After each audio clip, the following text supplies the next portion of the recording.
I am not one of those petty animatronics. I exist only in your mind. I am your darkest secrets, your greatest fears. I am your devil.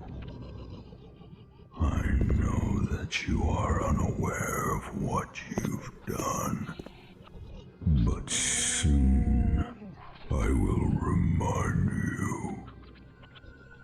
You will have to face the evil that you have wrought upon yourself.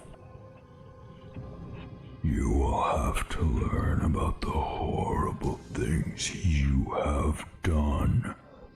And when you finally discover the truth, I will